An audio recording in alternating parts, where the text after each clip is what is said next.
This woman had just given birth, and her husband's aunt asked if she could breastfeed the baby. Not help, not babysit, literally breastfeed the newborn to bond.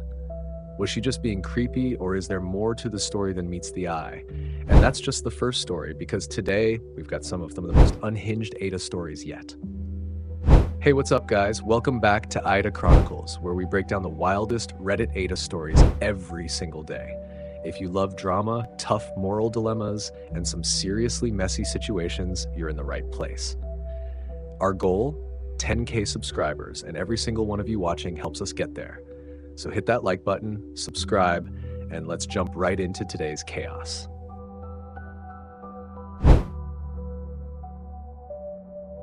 Title: Am I the asshole for refusing to let my husband's aunt breastfeed my baby just to bond?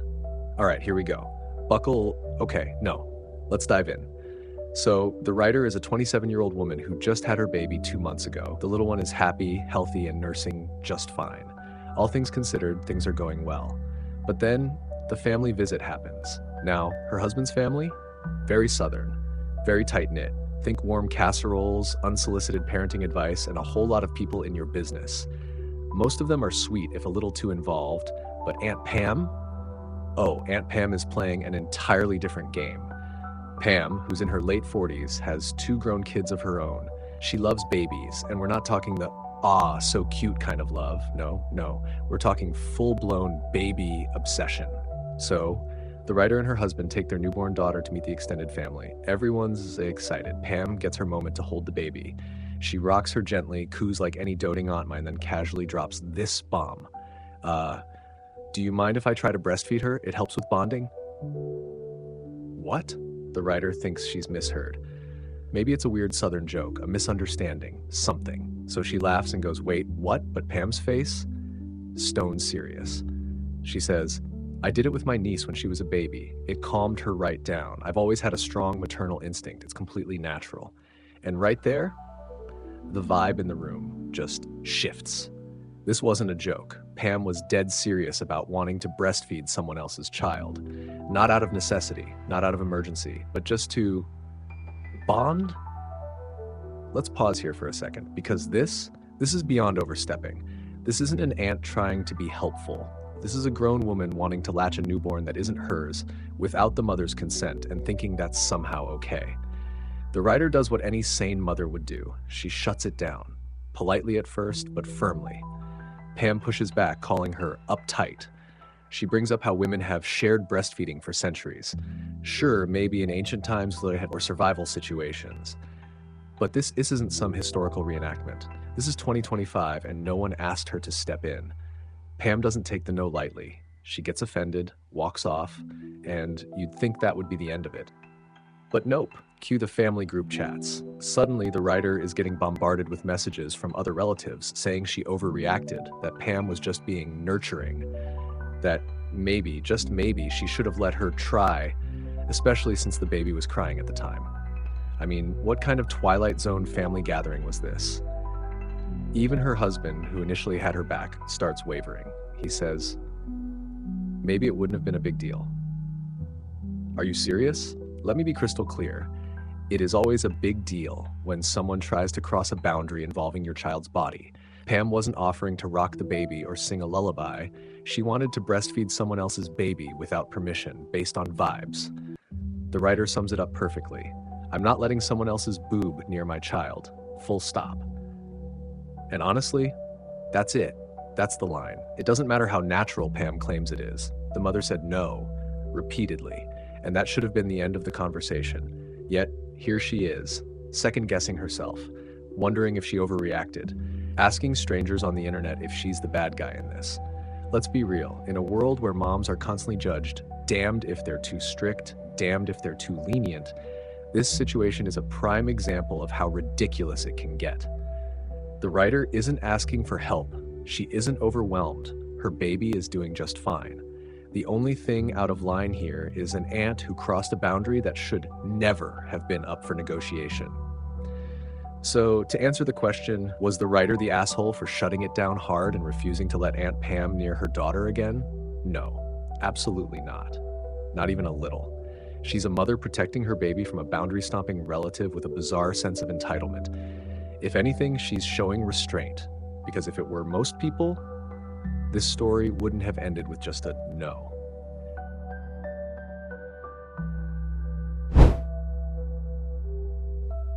Am I the asshole for saying my boyfriend's dick is tiny in front of his family? This one's gonna sting. Let's get into it. The writer is a 29-year-old woman who recently attended a wedding with her 47-year-old boyfriend. And listen, weddings are supposed to be joyful, full of laughter, love, maybe a few drinks, but nobody expects a full-blown humiliation spiral to break out at the reception. Now, they were both drunk. Not just a little tipsy, wobbly table, say anything, no filter drunk. The kind where things can either be hilarious or completely go off the rails. And oh, did they derail.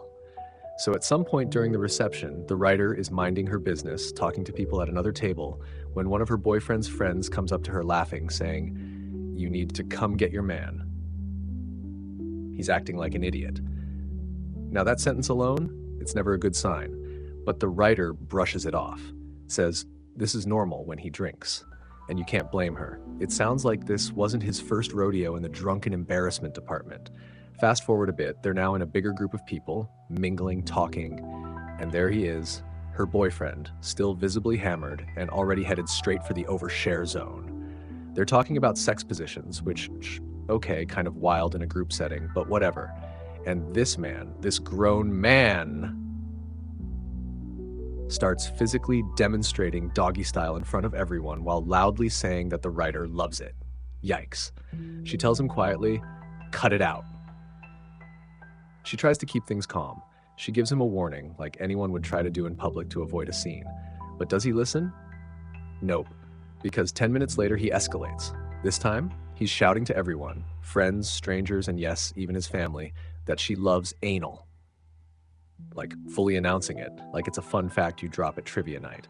And to top it off, he grabs her by the shoulders and yells, "You love it up the ass. You like the pain of it, don't you?" Let's just stop right there for a second. That's not drunken fun. That's not a joke. That is straight up degrading. It's humiliating, it's disgusting, and most of all, it's deep disrespectful. So in that moment, in front of everyone, the writer is done. She's fed up, furious, and humiliated. So she claps back the only way she knows how. She looks him dead in the eye and fires back with, "It doesn't hurt when your dick is that fucking tiny." Boom, mic drop. And then she walks out. Now listen, was it brutal? Yes. Was it petty? Sure. But was it deserved? Let's really talk about that. Afterward, her boyfriend goes on a rant, says she embarrassed him, that he was the one humiliated, that she crossed a line. But let's not kid ourselves here. He had no issue shouting about her sex life, about anal, about liking the pain, all loud enough for his parents, brothers, and everyone else to hear. But when she throws one dagger back in defense, suddenly, he's the victim? Let's be clear, what the writer said wasn't kind. She admits it wasn't even true, but it was a reflex. It was retaliation after being dragged through the mud in front of a crowd. Sometimes when someone publicly shames you, your instinct is to fight fire with fire. And honestly, that fire was long overdue. The writer didn't start this. She tried to stop it. She gave him a chance. She warned him, and he kept going. What did he expect? That she'd just laugh along while he treated her like a joke? This wasn't just being drunk. This was a man crossing intimate, private boundaries and stomping all over them for a laugh, and he got burned for it. So now, the writer is left wondering, am I the asshole for saying what I said? Let me put it this way, you might have said the wrong thing, but for the right reason. What you said was harsh, no doubt. But what he did, that wasn't just embarrassing. That was public degradation, and no one should ever be expected to sit there and smile through it. What do you think? Was that clapback too far, or exactly what he had coming? Drop your thoughts in the comments, and let's talk about boundaries, dignity, and knowing when enough is enough. Because if someone drags your name through the dirt in public, they better be ready for what comes next.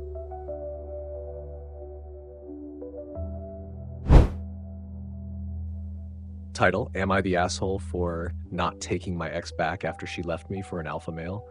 This one hits different. It's not just heartbreak, it's betrayal. It's a quiet man holding everything together, only to be cast aside like a placeholder in someone else's fantasy. The writer, a 29-year-old father, had been married to his now ex-wife for 7 years. They had that kind of connection people write songs about.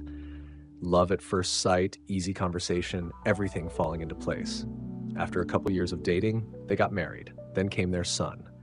A pandemic baby born into chaos, but a light in their life. When the world shut down, everything changed. The writer worked his tail off, juggling shifts as a line cook and Uber Eats on the side to make ends meet. Meanwhile, his wife stayed home to care for their son. When things settled, she chose to go back and finish law school, a dream she still held on to. And the writer? He backed her fully.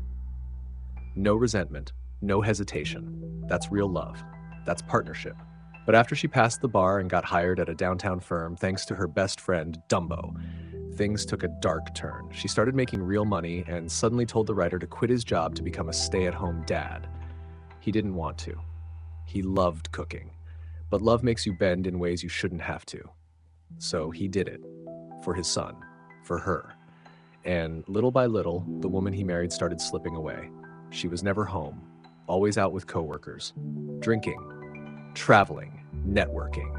The warmth in her voice vanished. Affection disappeared. And home felt cold. Then it came. She asked for a divorce. And yeah, the writer knew it was coming. You feel it in your bones when someone you love starts treating you like an obligation.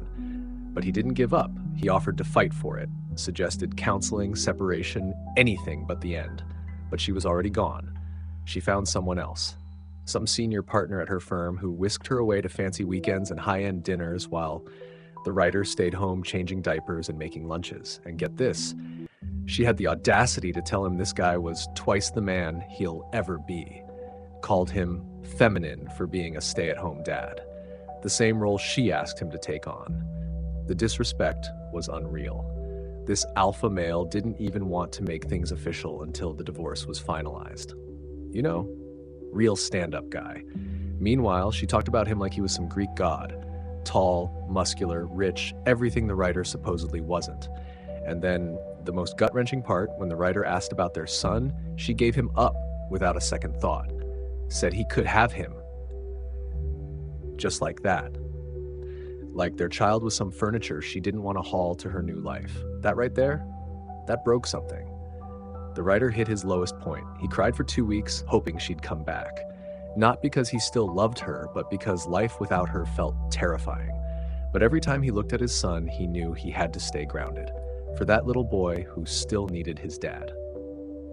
He clawed his way back, got part-time shifts again in the kitchen, started therapy, and tried to rebuild.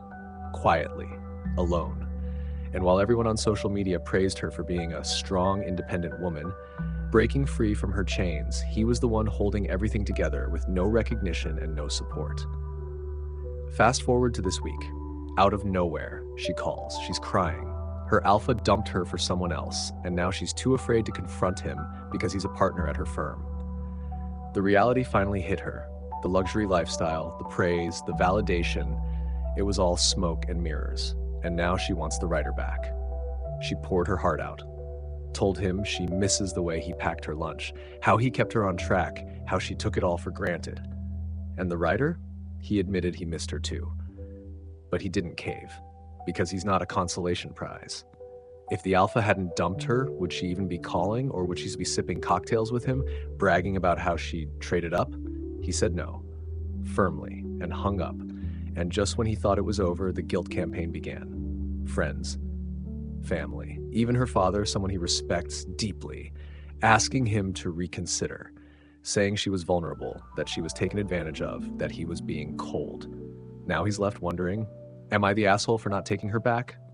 Let me say this as clearly as I can. No, writer, you are not the asshole. You gave everything. Your time, your energy, your passion. You bent until you almost broke, and even then, you still tried to save what was left. She made her choices. She wasn't vulnerable, she was empowered. And she used that power to walk away from you and your son like neither of you mattered. You don't owe her redemption arc just because her fantasy blew up in her face. You're not her safety net. You're not her backup plan. You're a father, a chef, a man who stood up after being left behind. And let me say this for the people in the back. Sometimes no is the most powerful thing you can say.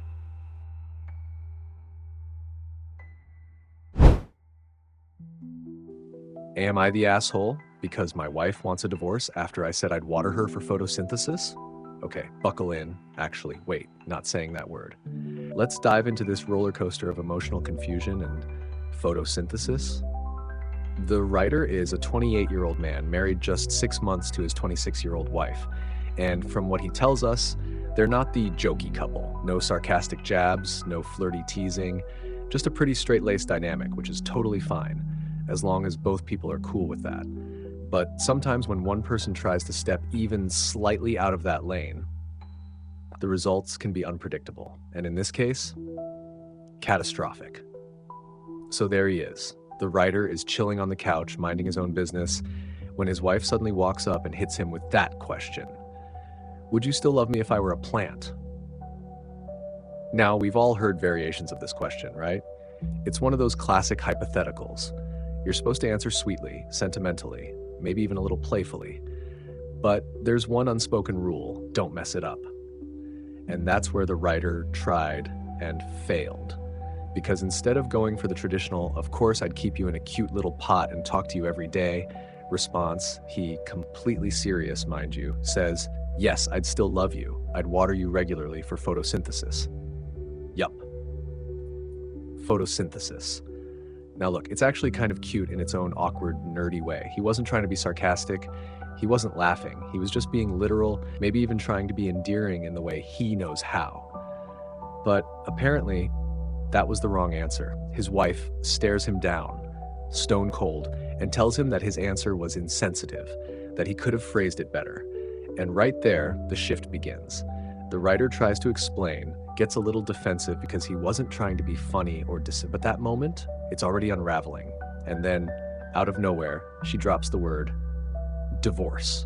Now, here's where it gets even messier. The writer, caught totally off guard, lets out a laugh. Not because it's funny, but because he thinks she's joking, but she isn't. She takes the laugh as proof he doesn't take her seriously, that he's immature, that this, whatever this is, goes way deeper than just one comment about plants. The argument escalates. She brings up past instances where he's come off as nonchalant or emotionally unavailable. And suddenly, this isn't about photosynthesis anymore. It's about patterns, feelings, perceptions that have been bubbling under the surface. And now, she's serious. Dead serious. She's called her mom. She's not speaking to him. She's talking about real legal divorce over something the writer still doesn't even fully understand. And here's the thing. This isn't just a case of someone being too sensitive or a joke going over someone's head. This is about emotional language. The writer doesn't use the same emotional dialect as his wife. And while he thought he was being thoughtful in his own way, what she heard was indifference. A robotic response to a question that, for her, held real vulnerability. It's tragic, honestly, because both people are hurting here, and both are misunderstood. So now the writer is lost, wondering if there's anything he can say to fix it, wishing he could take it back. Not just the one-liner, but maybe the years of speaking a little too dryly, a little too safely. Am I the asshole for what I said? Let's be honest. No, not in a cruel, intentional way. But sometimes being technically innocent doesn't make you emotionally right. The writer didn't mean to hurt her, but she was hurt. And now, if he truly wants to make things right, it's not about apologizing for one sentence. It's about learning to speak a language she understands. If you love someone who needs softness, you have to learn how to be soft, even if it feels awkward, even if it's not your natural tone. Because otherwise, you might find yourself alone on the couch, wondering how something as small as a photosynthesis comment turned into the beginning of the end. So, to the writer, no, you're not an asshole. But this might be the moment to grow. Not just to save your marriage, but to really understand the heart that's hurting beside you. What do you think? Was the wife overreacting, or is this a symptom of something much deeper?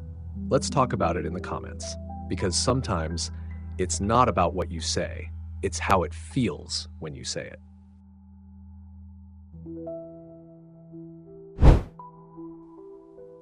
Title, Am I the Asshole for Walking Out of My Own Birthday Dinner Because My Girlfriend Turned It Into Her Celebration?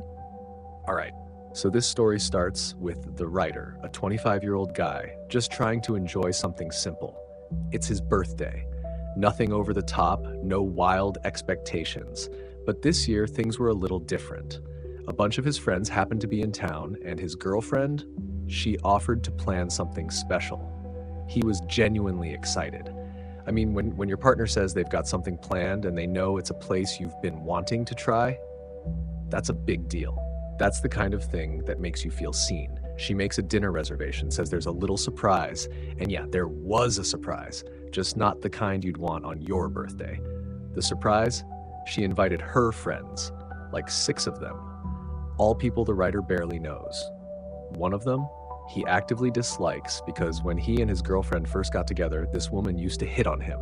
And the girlfriend's response? It'll make things more fun and lively. Okay, fun and lively? For who? But the writer decides to go along with it. He tries to roll with the punches. He doesn't want to be that guy who complains on his birthday when someone's put in effort. So he shows up, probably dressed a little nice, trying to feel excited for the night. And that's when it starts unraveling. At the dinner, she doesn't even sit next to him. She plants herself with her friends like this is her table, her night. He gets stuck at the far end, seated next to 2 people he's never met. No connection, no shared jokes, no, hey, happy birthday, man. Just isolation in the middle of a crowd. Then the food comes. Everyone lifts their glasses for her. Not one word about the writer's birthday. They toast her for organizing the evening. They talk about her upcoming promotion. Her best friend stands up and gives a heartfelt speech about how she deserves all the happiness in the world. Meanwhile, the writer, whose birthday this is supposed to be, is sitting there like a stranger at someone else's party. No one said happy birthday, no cake, no toast, no mention of why they were all even there. He sits through it for 2 hours, just watching everyone gush over his girlfriend on the one night that honestly should have been about him. And finally, he's had enough. Quietly, calmly, with dignity, he gets up, pays for his portion, says he's not feeling well, and leaves. He doesn't yell, he doesn't make a scene, he just leaves. And honestly, that restraint, that says a lot. But later she texts him, not with an apology, not with a, hey, I'm sorry, I didn't realize. Instead, she says he embarrassed her, that he ruined the night, that he was being ungrateful on his birthday. Some of her friends chime in too, because of course they do, saying he was immature, saying it wasn't that deep. But let's stop right there, because it was deep. Not because of a dinner, not because of a forgotten toast, but because the person he trusted to make him feel special on his day made it about herself, and then gaslit him for being hurt by it. And just when you think it can't get worse, the writer adds an update. They talked. She doubled down. She said the dinner wasn't just for him, it was about celebrating them and her hard work planning it. She admitted she didn't invite any of his friends because they wouldn't vibe with her circle. No apology, no happy birthday, just more blame. She told him he was being dramatic and that he should be thankful she even organized something. So he added it, and honestly, good. For him, because at the end of the day, birthdays aren't about expensive dinners or big gestures. They're about feeling valued by the people who say they care about you. And if someone can't show up for you on your own birthday, then when can they? So no, writer, you are not the asshole. You saw the truth for what it was and chose to walk away from someone who made your night about her. Sometimes the biggest gift you can give yourself is peace.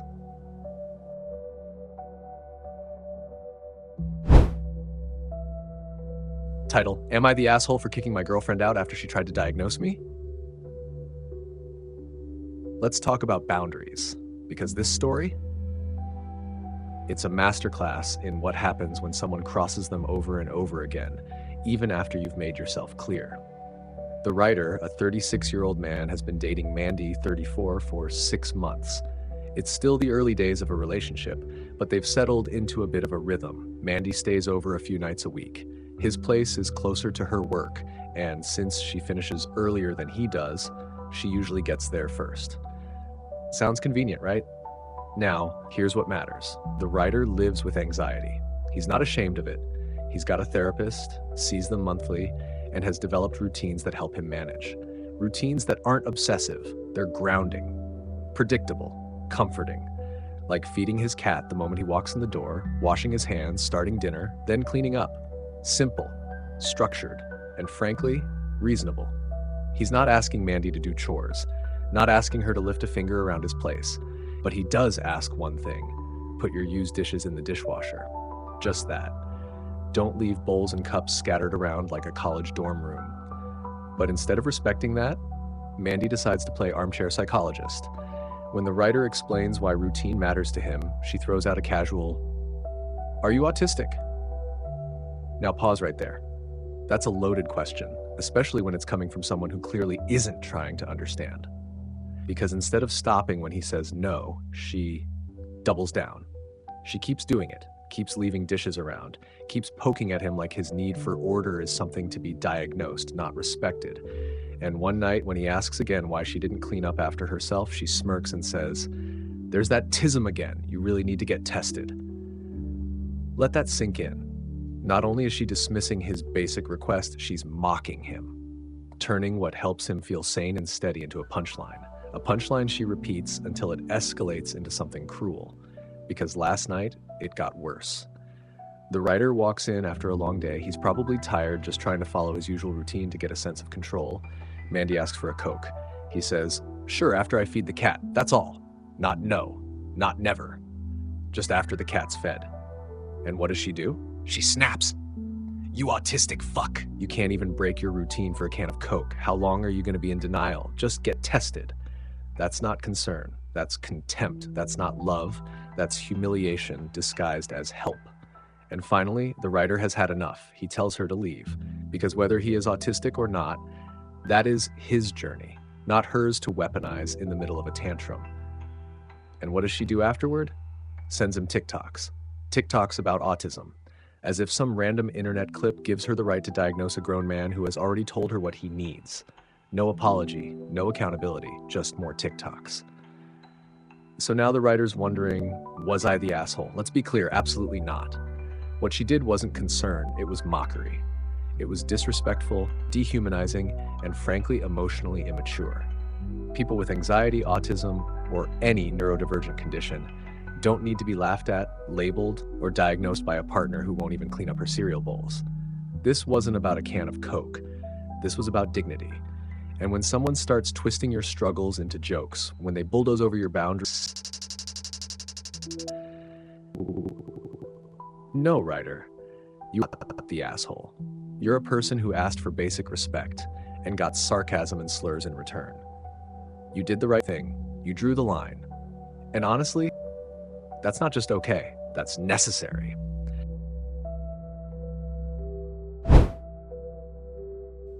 Title: Am I the asshole for telling my sister not to bring her baby to my adults-only party? This story, it's one of those awkward family moments where nobody throws a punch, but tension cuts through the air like a knife. The writer, a 30-year-old man, recently hosted a small gathering at his place. Laid-back night with friends, some drinks, music, and the kind of casual vibe where you're not expecting someone to walk in with a diaper bag and a baby monitor. The invite list? A few work buddies, some folks from the gym, and yes, his sister and her husband. His sister, 28, is a brand new mom, just 2 months postpartum. The writer's happy for her, really. He gets that it's a huge milestone. But lately, as he puts it, they've gone full baby brain. Every single conversation somehow circles back to nap schedules, bottle warmers, and burping techniques. You know the type, where even a chat about the weather somehow ends in a discussion about sleep training. So when he invited her to the get-together, he was clear. This was meant to be an adults-only night. No shade, no drama, just a heads up. Something like, hey, this one might not be the best place for the baby, maybe just you and your husband, or skip it if it's too much. That kind of gentle boundary setting. But what happened? They showed up, baby in tow. Now let's pause here, because this is the moment where everything shifts. The music's going, people have drinks in hand, conversation is buzzing, and then the baby starts fussing. Instantly, the mood changes. His sister's camped out on the couch, nursing under a blanket, her husband pacing nervously nearby like a bodyguard at a royal birth. Guests start pulling back, the volume drops, and suddenly the whole thing feels less like a party and more like a very awkward family dinner where no one knows what to say. People leave early, others are visibly uncomfortable. And the writer? He's standing in his own living room, wondering what just happened to the night he planned. They eventually leave too. Early, of course, and the next day the writer decides to address it.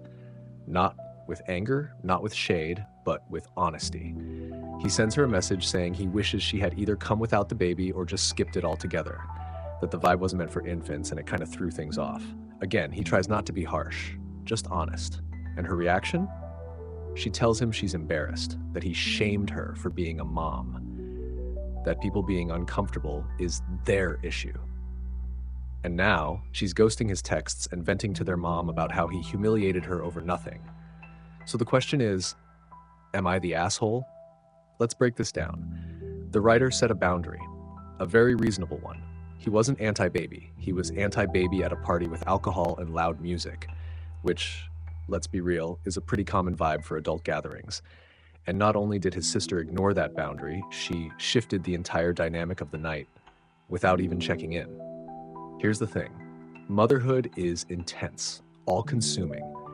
And yes, sometimes moms get so wrapped up in that world they forget the rest of us aren't orbiting around the crib 24/7. But that doesn't mean everyone else suddenly has to adapt their social lives to fit around nap schedules and diaper changes. It's not about shaming her for being a mom. It's about respecting the space someone else created, especially when they told you upfront what kind of night it was going to be. So no, writer, you are not the asshole. You didn't humiliate your sister. You just asked for a bit of respect in your own home. And if that makes someone uncomfortable, maybe it says more about them than it does about you.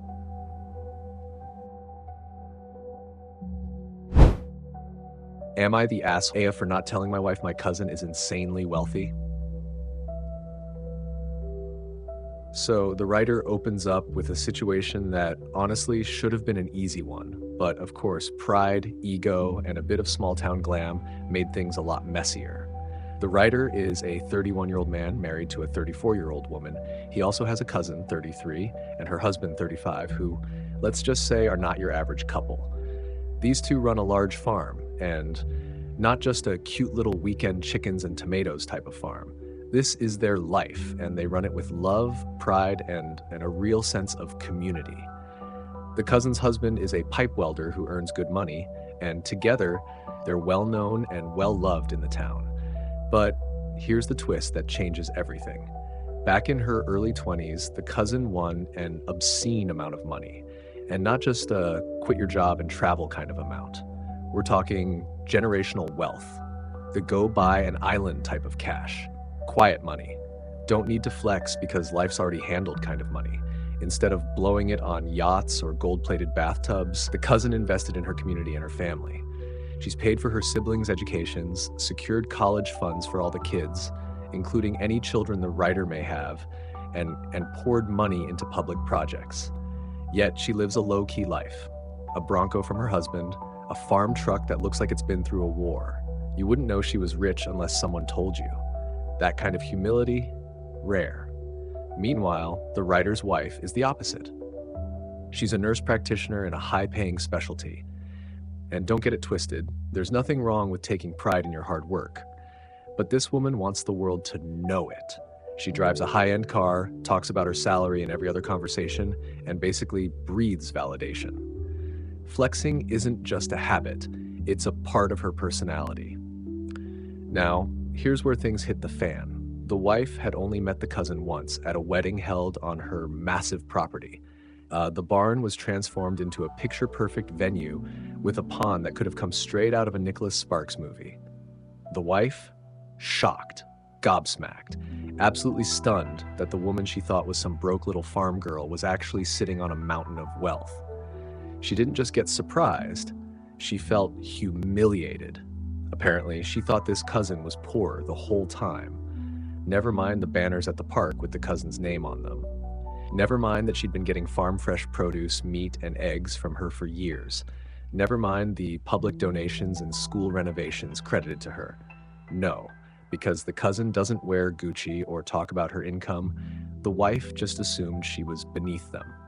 And now she's angry, furious actually. Says the writer embarrassed her by not telling her the cousin was rich, as if wealth is something you're obligated to disclose to keep up with appearances. But the writer, he claps back. And I gotta say, this part right here, chef's kiss. He tells his wife straight up, she embarrassed herself. Because treating people like they're poor based on what they don't show off, that's not classy. That's tacky. And in their small community, a lot of people are well off and just don't feel the need to flaunt it. Let's pause here for a second. That response, that wasn't cruelty. That was a mirror. The writer didn't hide anything out of malice. He simply didn't think it mattered, because it shouldn't. And that says a lot more about his wife than it does about him. Now, it's become an ongoing argument. She feels betrayed, like he should have warned her. But he's standing firm. And honestly, good on him. Because this isn't just about money. It's about character. About how people treat others when they think they're not useful, not impressive, not worth anything. And that's the real issue here. So now the writer's asking, am I the asshole for not telling her, or for telling her she embarrassed herself? Let's be honest, this isn't about wealth, this is about ego. This is about a woman who places value on status, image, and appearances, being confronted with people who quietly live lives full of generosity, community, and authenticity. And what's worse, she couldn't see the good in them because they didn't wear their money like a billboard. The writer didn't humiliate her.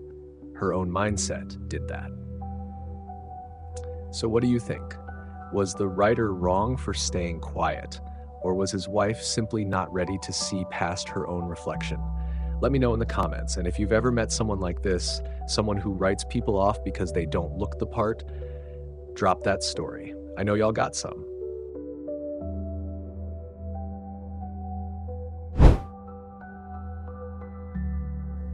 Am I the asshole for telling a girl to put her sexual preference in her bio if she doesn't want to be rejected? This one hits a little different, not because there's some wild betrayal or explosive drama, but because it sits in that weird gray area where two people just don't align, and somehow it still ends in hurt feelings. Let's unpack this. The writer matched with someone, a girl he seemed to genuinely vibe with. They went on a few dates, things were flowing, and from his perspective, there was clear potential until the topic of sex came up. That's when she told him she's asexual. Now, for anyone unfamiliar, being asexual means a person doesn't experience sexual attraction. Some asexual people are okay with sex in relationships, others aren't. There's a whole spectrum, but in this case, the girl was clear. She was hoping for a non-sexual romantic relationship. And that's where the writer hit a wall, because for him, sex is important, not just as a physical act, but as an expression of intimacy. It's something he needs to feel close to someone, to feel fulfilled in a relationship. And when he heard that it wasn't on the table, not now, not ever, he knew this wasn't going to work. So he did the reasonable thing. He told her, respectfully, that they weren't compatible and he didn't want to keep seeing her under false hope. Up to that point, no one's really the villain here, just two people realizing they're playing different games. But then things escalated. Because she didn't want to let it go. She tried to convince the writer to get used to it, told him to give it time. Maybe he could adjust to a non-sexual relationship. And that right there is where things started getting tense. He refused, firmly. Because honestly, you can't force compatibility. You can't expect someone to erase a core part of who they are just to fit into your life. But here's where it gets dicey. Before the conversation ended, the writer hit back with something that's clearly been eating at him since. He told her, maybe a little too bluntly, that she should have put her asexuality in her dating app bio, that it was unfair to wait until multiple dates in before dropping something that would be a deal breaker for a lot of people. He used words like bait and switch. He even said what she was doing felt like emotional blackmail, though he admits that might have been a stretch. And then he told her point blank that she shouldn't be surprised if guys walk away when they feel misled. And now Ryder's left with a pit in his stomach. Because while he stands by what he said, he's not so sure how he said it was okay. So, am I the asshole? Let's call it like it is. No, you're not an asshole for wanting sexual compatibility. That's a valid need. And you're not an asshole for ending things when you realize that need couldn't be met. You didn't ghost her. You didn't string her along. You were honest. Where things get murky is the tone, the sharpness, the bait and switch comment. Because even if your frustration was real and totally understandable, the delivery came off more like a jab than a boundary. And that's where your conscience kicked in. Here's the reality. Asexual people don't owe anyone a disclaimer in their bios. But at the same time, it would save a lot of awkward situations if they were upfront about it early on, especially if they know it's a deal breaker for many. It's not deception, it's just a compatibility filter, and filters go both ways. But telling someone they're emotionally blackmailing you when they're probably just trying to find someone who will accept them as they are, that can sting in a way that echoes long after the conversation ends. So no, you're not the villain here, but maybe you could have been a bit gentler, because sometimes it's not about what we say, it's about how we say it. And in the world of dating, rejection hurts, even when it's nobody's fault. To the writer, you did what you had to do. You protected your boundaries. And yeah, your delivery was a little sharp, but it came from a place of feeling misled and frustrated. Own it, learn from it, but don't beat yourself up over it. You're not an asshole. You're just human. Let's open this up. Should asexual people disclose that up front on dating apps, or should it come up naturally in conversation like anything else? And how would you have handled this situation? Drop your thoughts below, and remember, compatibility is everything, but so is kindness.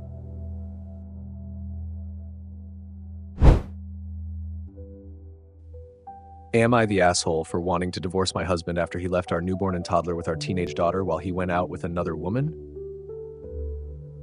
19 years. That's how long the writer and her husband have been married. Not 19 days, not 19 months. 19 years of shared life, struggles, joys, and heartbreak.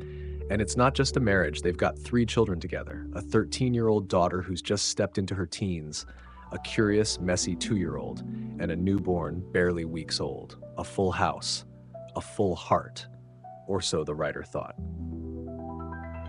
Now let me paint this picture clearly.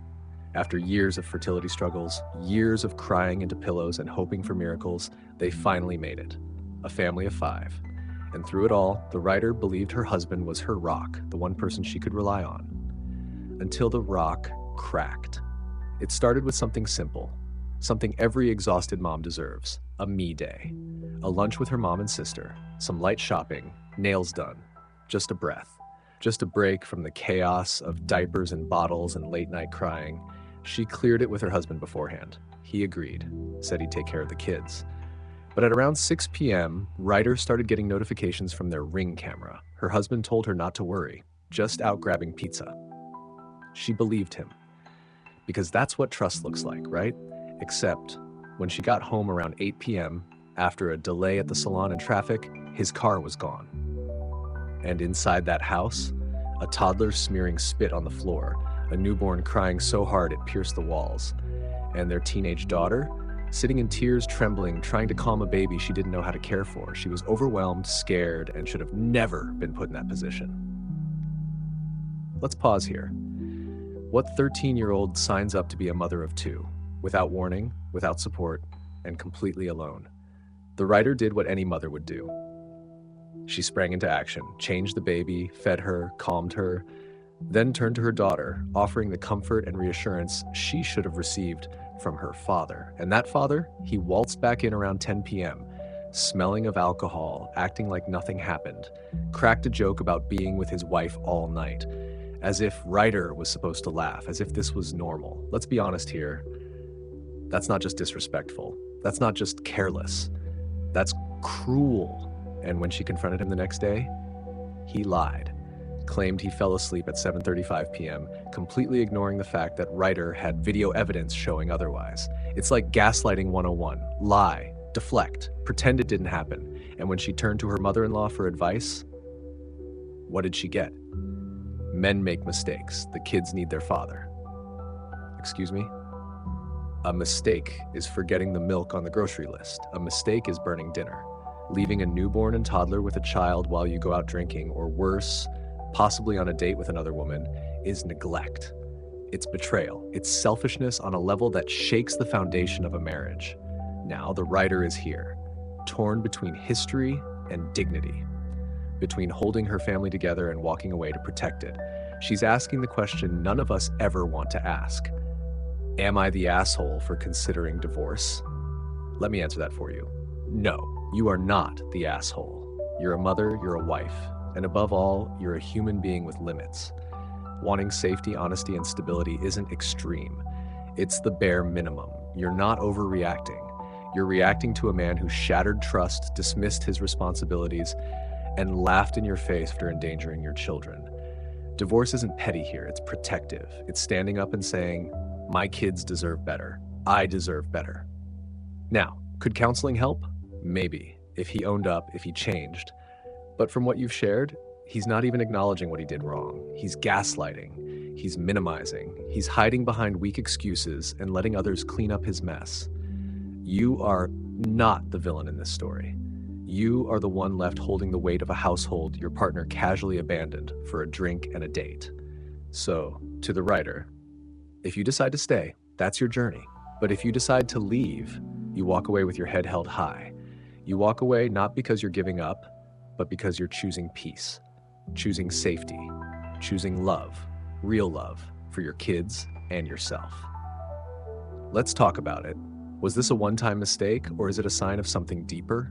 And what would you do if you were in the writer's shoes?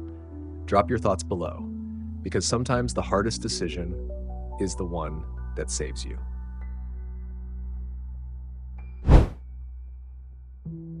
Am I the asshole for telling my dad's wife I'm sorry, but she's not my mom? 16 years old, and already the writer is being forced into emotional tightropes most grown adults can't balance on. Let's start at the beginning. The writer was born from a complicated arrangement. His dad was 33, his mom only 22. It wasn't love, it wasn't romance. It was, well, just two people who shared something physical, and when it resulted in a pregnancy, everything changed. The writer's mom didn't want to be a parent, but his dad did, so an agreement was made. She'd step out of the picture and he'd raise their son alone.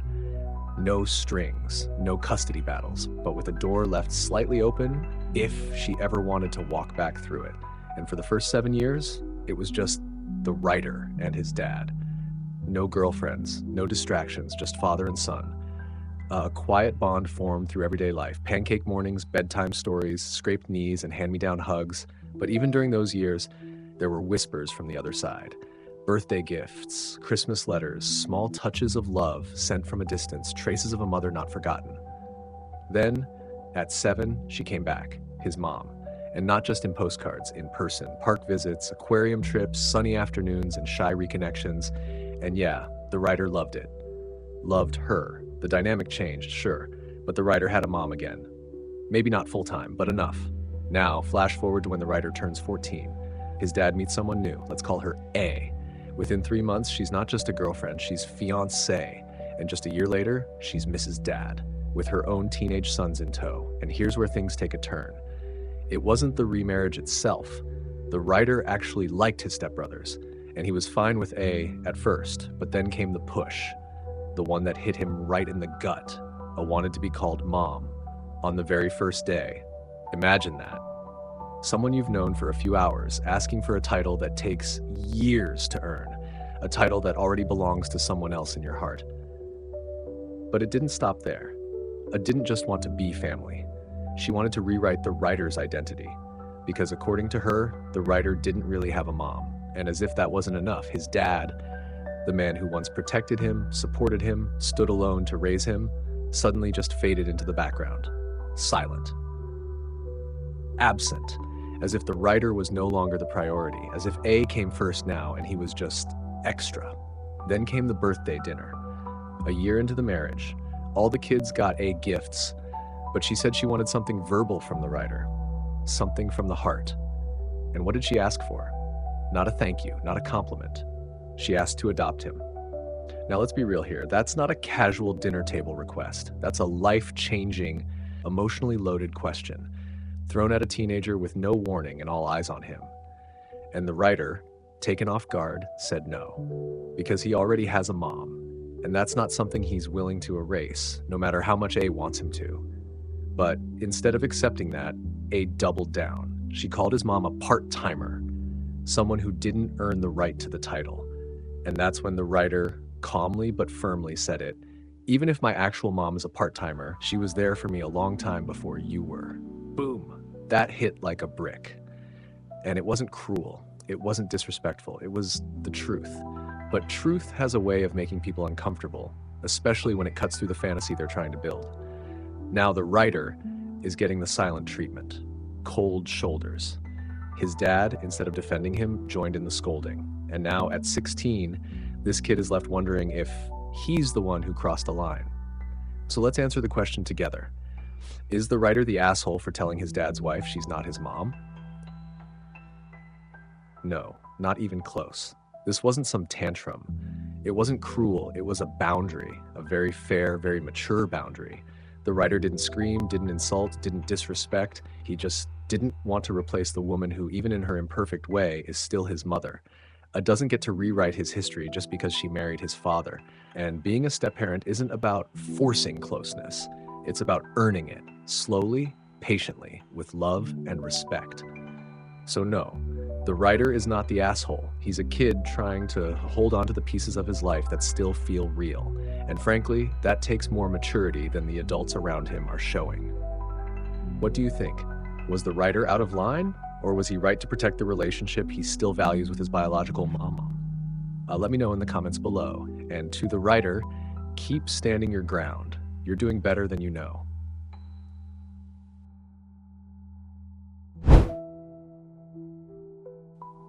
Am I the asshole for not changing my birthday plans just because my friend got dumped? So the writer, 21 years old, fresh into her 20s, is finally stepping into that moment she's been planning for weeks, maybe months. A rooftop sushi night. You know the type. Vibes, outfits coordinated, nails done, captions already drafted in the notes app, and a reservation that probably took a few favors or sheer luck to lock in. This wasn't just a dinner. This was the dinner. That one night you carve out to feel like you're glowing from the inside out. And then, enter Lena. Same age. Same friend group, and just 2 days before this long-anticipated girls' night, she gets dumped. And not just dumped. We're talking full-blown emotional catastrophe, crying on the bathroom floor, deleting his number, then texting it from memory an hour later, throwing on a hoodie and sunglasses to go through the 5 stages of grief all in one afternoon. And the writer? She does what any real friend would do. She shows up, snacks in hand, comfort playlist on standby. She sits through the storm, nods through the rants, wipes tears, and reminds Lena that he's not worth her mascara. But then Lena hits her with that request. Can we not do the dinner? It feels too fancy and romantic. Can we just go to that random bar where he never shows up? Pause. Let's breathe in that moment, because here's the thing. We've all had heartbreak. We've all felt like the world stopped spinning when someone left. But does that mean the writer's birthday, her one day, has to be scrubbed away because someone else's boyfriend couldn't keep it together? The writer, standing her ground with grace, tells Lena the truth. I'm still going. You don't have to come, but I'm not canceling. And that's when the guilt trip comes flying in.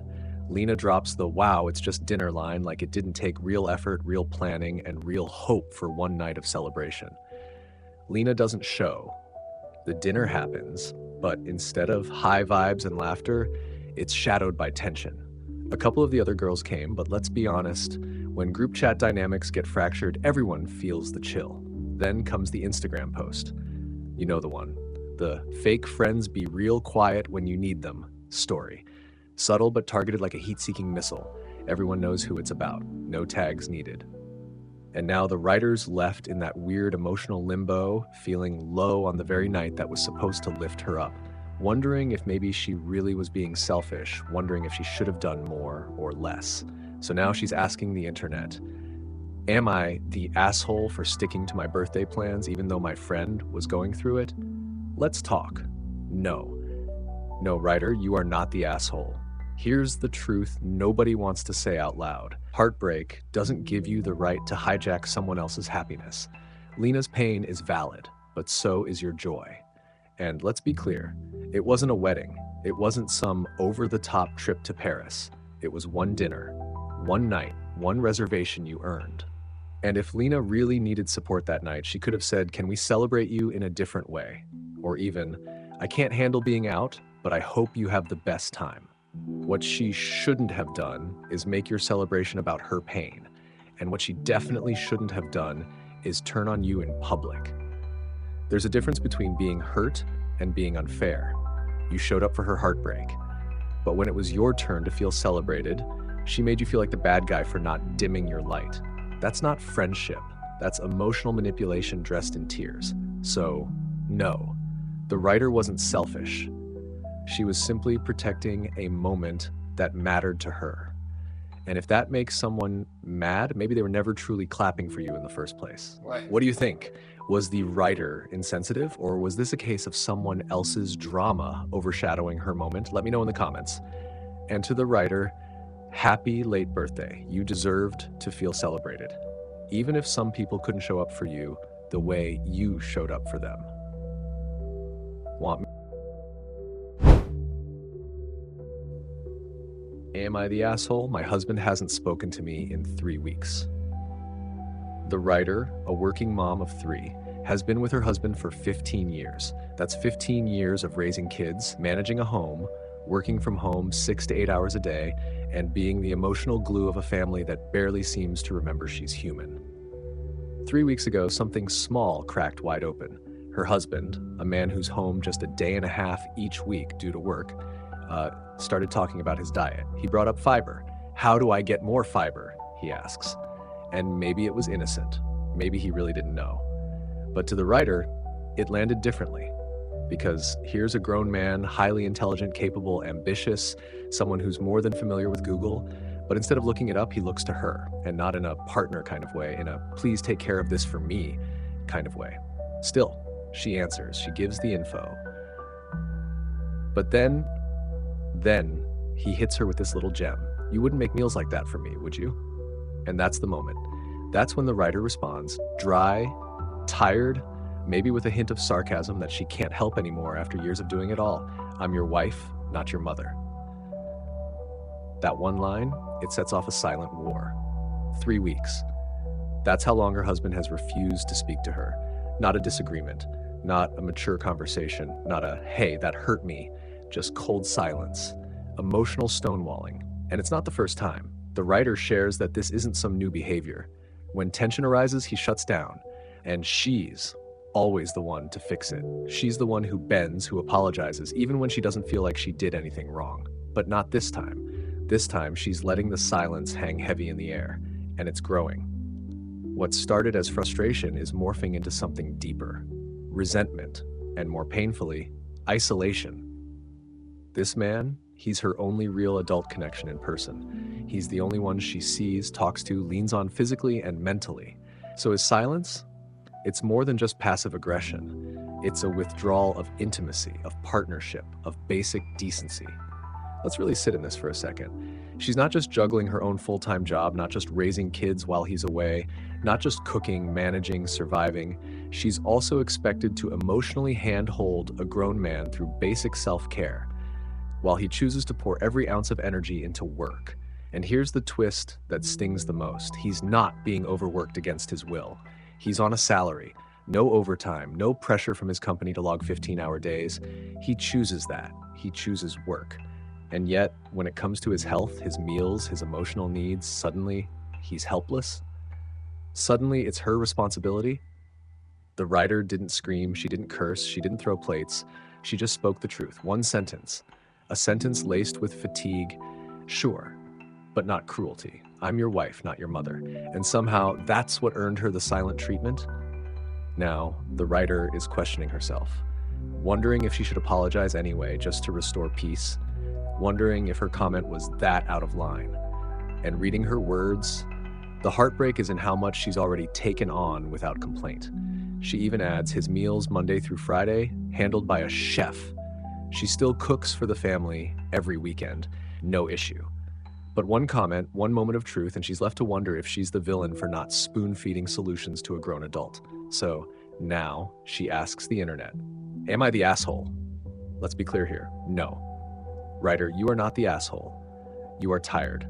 You are carrying more than your share, and you are living with someone who has made silence his weapon. That isn't love. That isn't partnership. That's emotional punishment. And the saddest part, the writer isn't even looking for validation. She openly admits her words might have come off rude. She's willing to self-reflect. All she wants is a dialogue, a chance to be seen, to be heard. But she's been met with a wall, a cold 3-week silence. She deserves more, so much more. So what do you think? Was the writer wrong to say what she did? Or is her husband using silence to control the narrative? Let me know in the comments. And to the writer, I hope you find your voice in this, because you are not wrong for needing to be seen as an equal, not a caretaker.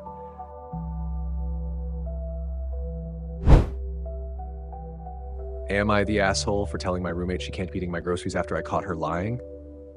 The writer is 20, young, working as a receptionist and living paycheck to paycheck just to keep a roof over her head. She's not out here bawling, she's surviving. She's got her head down, budgeting every cent, meal prepping just to stretch groceries through the week. We're talking real adulting on hard mode. She shares an apartment with her roommate, 27 years old, grown woman. They made a clear agreement from the start. Your food is yours, mine is mine. Boundaries, right? So the writer starts noticing things disappearing. Chicken, gone. Yogurt, missing. Her good coffee grounds, yes, the one treat she allows herself in the chaos, wiped out. At first, it's the classic roommate excuse. Oh, I thought it was mine. Sure. Mistakes happen. Labels are there. You let it slide. Once. But the thing is, it keeps happening, and that's where the trust starts to crack. Then came the breaking point. The writer walks into the kitchen and there she is, her roommate eating her labeled leftovers straight from the container. And this time, no pretending it was a mix-up. No oops. She says she forgot. She says she was starving. And that's when the guilt trip rolls in. I'm short on cash. But here's the thing. The writer checks their shared pantry shelf. And what does she see? Ramen, chips, snacks. Not empty, not desperate. That wasn't hunger. That was entitlement. And now the writer's at a crossroads because she's barely scraping by herself. She's not saying she wouldn't help someone in real need, she would, but this isn't need. This is manipulation. So finally she stands up for herself, draws a hard line. You're cut off. No more touching my food unless you pay me back first. Clear, direct, respectful. But what does the roommate do? She flips out, says the writer's being stingy. Dramatic, says she's punishing her for being broke. And here's the kicker. She drops the roommates should share card. No. That's not sharing. That's stealing dressed up in emotional manipulation. Sharing is mutual. Asking is sharing. Sneaking is not. Let's be real. The writer is not running a soup kitchen. She's a 20-year-old trying to survive on an entry-level salary in a world that chews up and spits out anyone who slips behind on bills. This isn't selfish. This is survival. This is setting a boundary because her trust has been worn paper thin. And look, her reaction wasn't cruel. She didn't blow up. She didn't shame her roommate. All she did was finally say, enough. And maybe that's what really upset the roommate. Not the groceries, not the yogurt, but the writer saying no. So here's the question. Am I the asshole for telling a grown adult who has her own food, who broke the agreement, who lied and manipulated that she can't keep taking mine? Not even close. Roommates don't get a free pass to cross boundaries just because they toss out the word broke, especially not when the person they're leeching from is barely hanging on to. Writer, this isn't about food anymore. This is about respect. You were more than fair. And if your roommate wants shared groceries, she can have a shared grocery bill. Until then, your labeled leftovers are yours. So what do you think? Was the writer right to draw the line? Or was the roommate justified in feeling hurt? Let me know in the comments. And to the writer, keep those boundaries strong. You're not being dramatic, you're just tired of being taken for granted.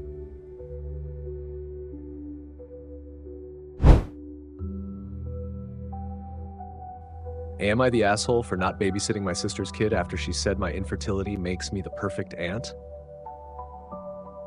The writer is 32, And not just carrying the weight of adulthood like the rest of us, she's carrying a specific kind of grief that doesn't get talked about enough. She found out last year that she can't have children. And let's not pretend that kind of news doesn't gut you. It does. It shakes your identity. It warps the way you see yourself in the world. She's been grieving ever since, and no, it's not something you just get over. Therapy helps. A supportive partner helps, but that ache, loss of possibility, it lingers. Her husband, bless him, has stood by her. They've talked about adoption someday, but right now she's still just surviving the storm, learning to live in a body that betrayed a dream. Enter her younger sister, 29, new mom, and apparently blissfully unaware of the pain swirling around her own sister's heart. She's not cruel, not intentionally, but that doesn't mean her words don't land like knives. You were meant to be a mom. He loves you. You've got that maternal energy. On the surface, that sounds sweet, even flattering, but underneath, it's a dagger, twisted with every reminder of what the writer can't have. And then, the request. 3 days of babysitting. Not a few hours. Not, can you help me out for the afternoon? 3 full days, so the sister can run off to Vegas with her boyfriend. And here's the kicker. The writer works full-time from home. She's got responsibilities, bills, a life. She's not just sitting around waiting for a baby to be dropped on her lap. So she says no, respectfully, firmly. And her sister? Oh, she doesn't take it well. Well, I just thought since you don't have kids and probably never will, you'd appreciate the experience. Let that sink in. That's not just tone deaf. That's cruel. That's weaponizing someone's deepest wound and masking it as a favor. And something inside the writer snaps. She doesn't hold back. She says, maybe you should have thought of that before having a baby with someone who treats you like a backup plan. I'm not your free babysitter just because my uterus doesn't work. Oof, that cut deep. Too deep? Maybe. But let's be honest here. How long is someone supposed to smile politely while their pain is poked and prodded like it's nothing? The sister breaks down in tears, calls her bitter, jealous, says she should be grateful to have a baby in her life at all. Grateful? To be used? To be reminded that she's not a real mom every time someone wants a favor? Her mom sides with the sister, calls the writer cruel, says she should apologize. Her husband? He sees it clearly. She had it coming. And now the writer is left sitting in that familiar silence, wondering if she went too far, if her grief made her sharp, if she's the bad guy for finally saying enough. But here's the thing.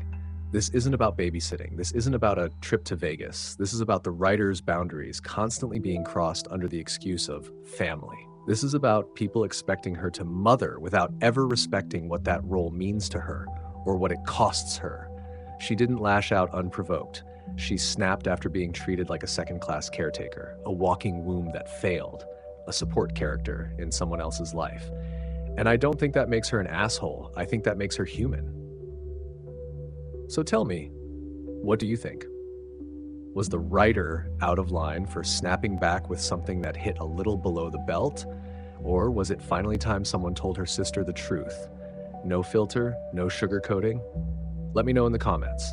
And to the writer, you're not bitter, you're not jealous, you're hurt, and you had every right to speak your truth.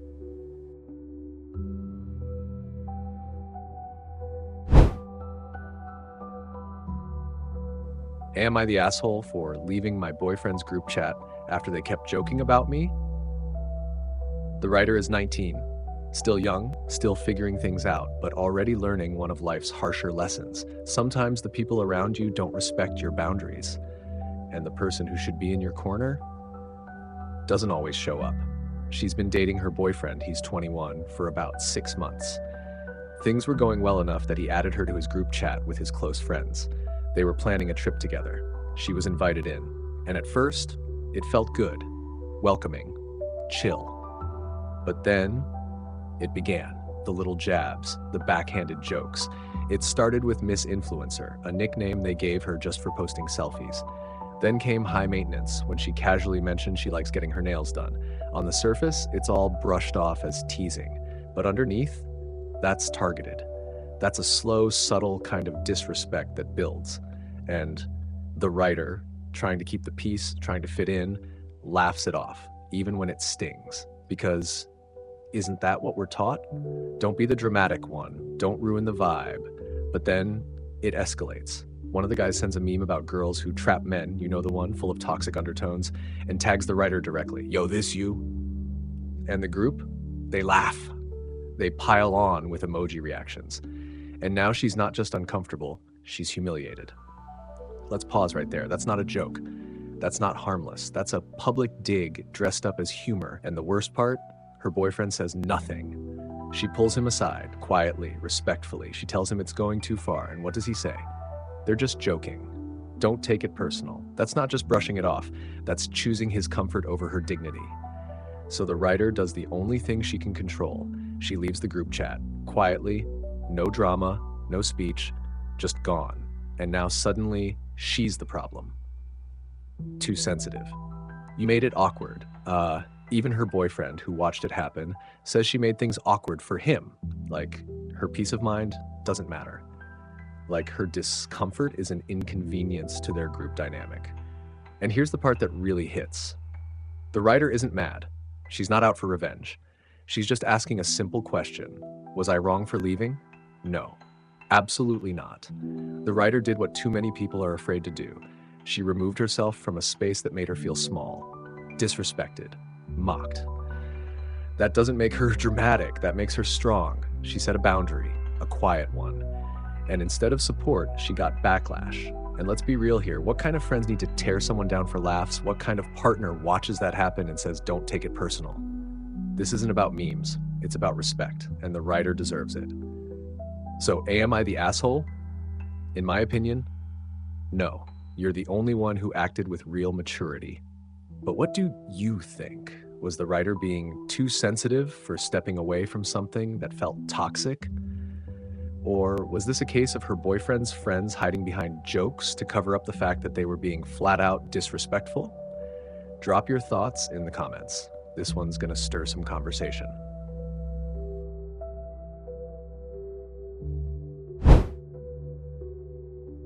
Am I the asshole for kicking my husband's stepmother out of our wedding and telling her she was never his mother? The writer, 26, just got married. And on what should have been one of the happiest, most meaningful days of her life, she was forced into a confrontation she never wanted, one that now threatens to tear apart her husband's already fragile relationship with his father. Let's set the stage. It's a wedding. Emotions are already running high. But there was one moment planned that held deep, irreplaceable meaning. Something sacred even. The sisters' dance. Her husband's mother passed away when he was very young. She never got to see him grow into the man he is today. So to honor her, his 4 older sisters, each one at least a decade older than him, surprised him with a tribute dance. One by one, they danced with their baby brother. Then all together, hand in hand, they moved as a family united by grief, love, and remembrance. It wasn't flashy. It wasn't about performance. It was about healing. It was about honoring a mother who was gone but never forgotten. But then, chaos. The stepmother, who married into the family when the writer's husband was just 7, snapped. Mid-dance, she tried to storm onto the floor. She demanded the moment for herself, yelling that she was his real mother, that she deserved the spotlight. She went from bitter to violent in seconds, threatening to physically assault her husband's sisters. Let's just stop here. Threatening violence at a wedding over a dance that wasn't even about her. Now, what is the writer supposed to do? Let this woman throw a tantrum? Let her ruin a moment that meant everything to her husband and his sisters? No. The writer steps in, calmly, assertively. She asks for help. 2 brothers-in-law step up to defuse the situation. But the stepmother won't back down. She calls the writer a bitch. She keeps insisting again and again that she's his real mother, that this was her moment, not theirs. And that's when the writer finally says it. You were never his mother, and your behavior right now just proves that. A line drawn, a truth spoken, security was called, the stepmother was escorted out, and though it caused a minor disruption, the people who mattered most, her husband and his sisters, never noticed. They were in their moment, protected. Later, the writer tells her husband everything, and his reaction? He thanked her. He appreciated what she did. So did his sisters, so did the brothers-in-law. Even her father-in-law didn't notice the commotion. He was elsewhere, watching his kids dance and be happy. But here's where it gets messy. The stepmother has not let it go. She's angry. She's calling the writer cruel, ungrateful. She's accusing the family of erasing her years of sacrifice and motherhood. She says she raised him since he was 7, that she deserved this moment. But here's the thing no one's saying outright. Raising a child doesn't make you their mother if you never earn their love. She wasn't mourned like a mother. She wasn't honored like one. She was tolerated for the father's sake. That's it. And now, the fallout. The husband and his father are fighting. The stepmother is stoking that fire, playing the victim.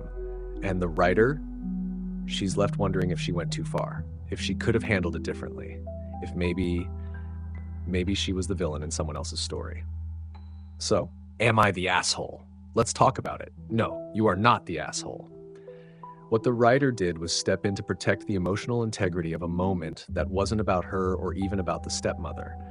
It was about honoring someone who couldn't be there, someone whose loss still echoes in that family. And the stepmother, if she really wanted to be seen as a mother, could have stood by in support, quietly, respectfully, lovingly. Instead, she made it about herself. That's not motherhood, that's ego. The writer didn't start a fight, she stopped one. And in that moment, she was exactly who her husband needed her to be. But now I want to know, what do you think? Was the writer too harsh, or was this woman simply reaping what she sowed for years? Let me know down in the comments. This one's going to get people talking.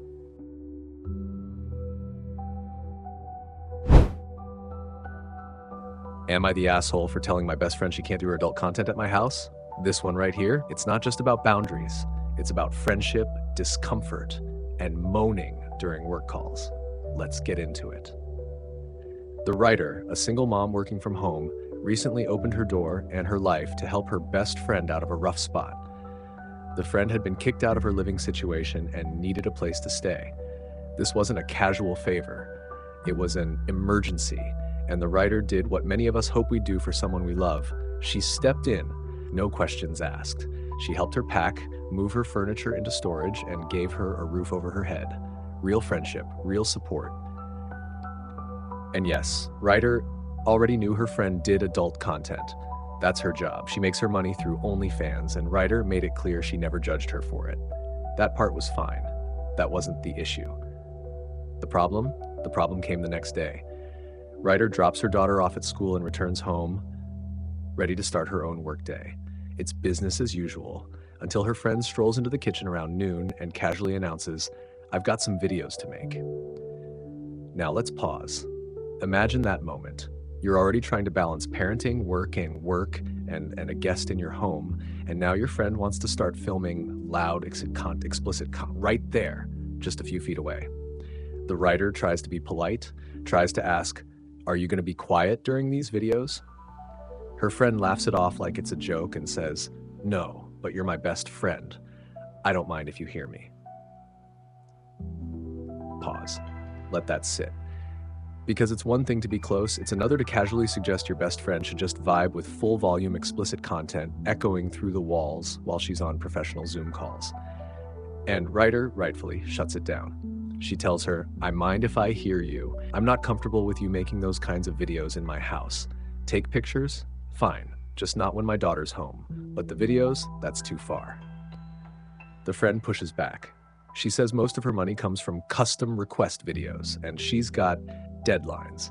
She even suggests writer should just wear headphones, as if some noise-canceling tech is going to erase the awkwardness of someone screaming in the next room while you're trying to pitch a project over Microsoft Teams.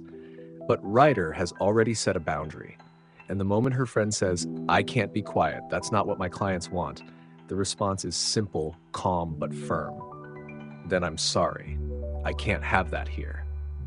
And now the friend's upset, because in her view, writer is cutting off her income stream.